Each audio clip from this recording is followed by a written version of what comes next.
Imagine a world turned upside down. In the summer of 1966, a tidal wave of red swept across China. Teenagers, barely old enough to understand the world, were given immense power as Red Guards, Chairman Mao's personal army. Their mission: destroy the old world and build a new one. Families were torn apart, teachers humiliated, ancient temples smashed. This was the beginning of the great proletarian cultural revolution, a decade of madness that scarred a nation. The air crackled with suspicion and fear. A single wrong word could bring disaster. Neighbors spied on neighbors, children informed on parents, friends turned against friends. Loyalty was measured by how loudly you could denounce enemies of the state. Mao Zedong called on the youth to bombard the headquarters, purging rivals and reasserting control. The young, raised to worship Mao, answered with blind devotion, seeing themselves as heroes cleansing the nation. They did not see the pain or the treasures they destroyed. This was a tragedy for millions persecuted, and for the generations swept up in a hurricane they could not control.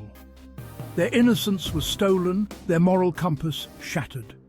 The revolution promised a bright future, but delivered only darkness and a wound China still struggles to heal. Why revisit this painful decade? Because the Cultural Revolution is a living ghost that still haunts China. The Communist Party tries to bury this history, but the silence is as significant as the chaos once was. The era warns of the dangers of absolute power and the cult of personality. When one man becomes a god, critical thinking dies. The trauma shaped today's China: a craving for stability, intolerance for dissent, and a government obsessed with control. The party's unspoken contract prosperity in exchange for unquestioning obedience. China's tight control over information and suspicion of criticism are echoes of this past. The scars of that decade help explain the motivations of a global superpower. To ignore this history is to misunderstand China today.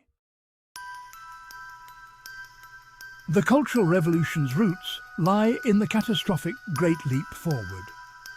In 1958, Mao's campaign to transform China into a communist paradise led to disastrous policies: communes, backyard furnaces, and fantasy over reality. The result: famine, with up to 45 million dead, and Mao's prestige shattered. Leaders like Liu Shaoqi and Deng Xiaoping restored some normalcy, but Mao saw this as betrayal. Fearing loss of power, Mao plotted a comeback, building a cult of personality and preparing to purge his enemies. His wife, Jiang Qing, attacked art and culture, enforcing rigid revolutionary standards. Mao believed the revolution was losing energy and needed to be reignited through class struggle. He retreated, built support in the military, and set the stage for a violent counterattack. The Cultural Revolution was Mao's bid to reclaim his throne. The storm was about to break. The storm broke in summer 1966. Mao's blessing turned teenagers into Red Guards, empowered to challenge all authority. Raised on hero worship, they saw themselves as the vanguard of revolution. Their first targets: teachers and school officials, humiliated and beaten in public. Homes were ransacked, books burned, antiques smashed. Terror swept the cities. No one knew who would be next. Social order collapsed. The police were told not to interfere. The youth set up their own prisons and punishments, intoxicated by newfound power.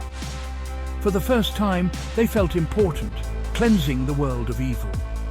But in reality, they unleashed a brutal purge that scarred China for generations. The revolution devoured its own children. The Red Guards declared war on the Four Olds: old ideas, culture, customs, and habits. Mao wanted to obliterate every remnant of China's past to build a new socialist society. Temples, art, and sacred sites were destroyed in a cultural holocaust. Even the Forbidden City was nearly stormed, saved only by Premier Zhou Enlai's intervention. Names, operas, and even clothing were changed to erase the old.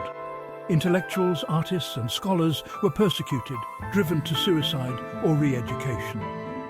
The goal? Create a cultural vacuum for Mao's vision. The result? A silenced generation and the destruction of a rich heritage. China's collective memory was nearly erased. At the heart of the revolution was the Little Red Book, Mao's quotations treated as sacred text. People carried it everywhere, recited it before work, meals, even surgery. Critical thinking vanished. Mao's words became the only truth. Billions of copies were printed, unifying the nation under a single political language. But as Red Guards turned on each other, chaos deepened. To restore order, Mao sent 17 million urban youths to the countryside for re-education. For these young people, it was a shock, grueling labor, halted education, and lost futures. Universities closed, dreams shattered. Many felt betrayed, their revolutionary zeal replaced by disillusionment. This lost generation returned to cities years later, forever changed. Their exile shaped their worldview and China's future. The promise of revolution became a legacy of loss. The scars of exile lingered long after the slogans faded. As the revolution spiraled, violence reached extremes. Armed factions battled for control, plunging China into near anarchy. In Guangxi, the chaos descended into politically motivated cannibalism. Class enemies were killed and ritually eaten. This was not hunger, but a symbol of political purity and ultimate domination. Mao's cult of personality fueled the madness, his portrait everywhere, his words law. Loyalty to Mao became the sole measure of worth, turning families and friends against each other. People denounced loved ones to prove devotion, shattering the foundation of society. The terror was physical, mental, and emotional. Betrayal became survival.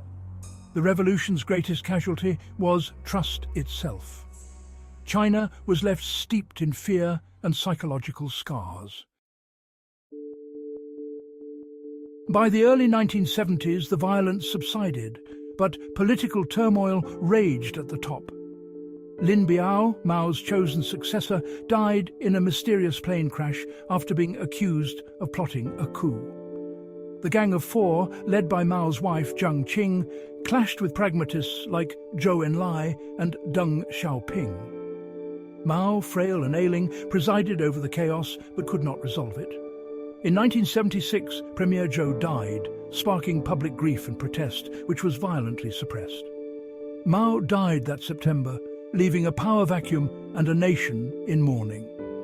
Within weeks, the Gang of Four was arrested, blamed for the revolution's excesses.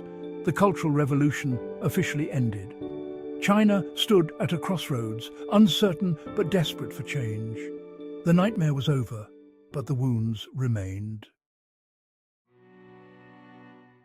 The Cultural Revolution left devastation, an economy in ruins, a lost generation, and families broken by mistrust. Deng Xiaoping's rise marked a new era: economic reform, pragmatism, and a rejection of Maoist fanaticism. China's transformation lifted millions from poverty, but the past remains censored and sensitive.